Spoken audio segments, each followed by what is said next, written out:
I'm with Winn, who's running against Clyburn, and I know that all of the conservatives around the state are really excited that you're running against him because, I mean, his voting record, I just looked at his voting record according to the New American, as far as his conservative vote, is like less than 20%. I mean, he has an awful voting record as far as like conservatives. I mean, he's basically sided with the most liberal people in Congress. Saw that last night. What made you want to jump in the race?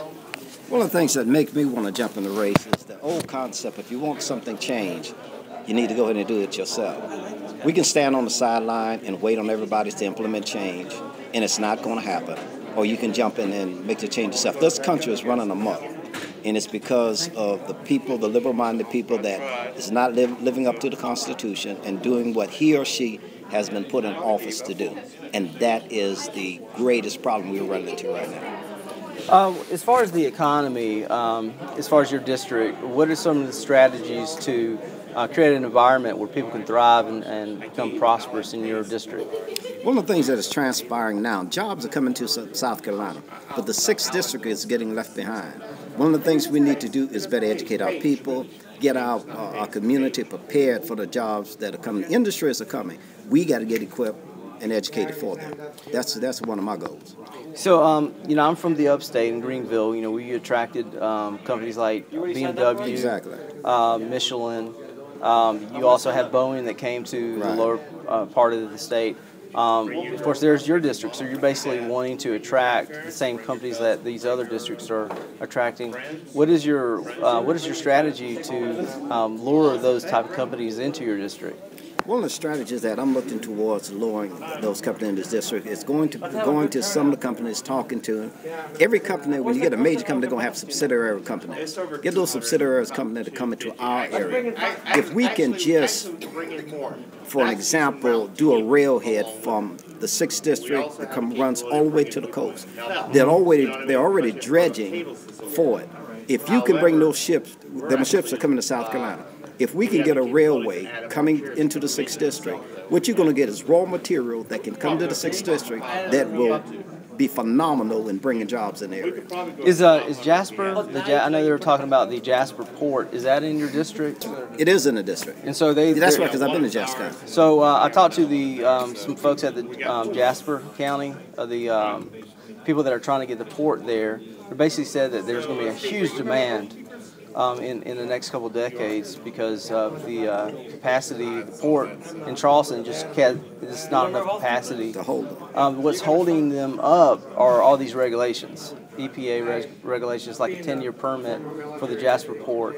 Do you feel like that sometimes the government definitely has too many regulations that stifles economic growth? But once again, that piggybacks on the concept of too much government intrusion. The government has to open the windows and open opportunity to help build the economy and the concept of regulation. We need to just move some of those regulations aside and get people back to work. What about education? How important is your education in your district, and how what's the best way to? I think for a parent, they want to give their kids the best education. Do you have a strategy to do that? I spoke with the at the NAACP meeting on the first day of January, and one of the things that I shared with them is the concept of education.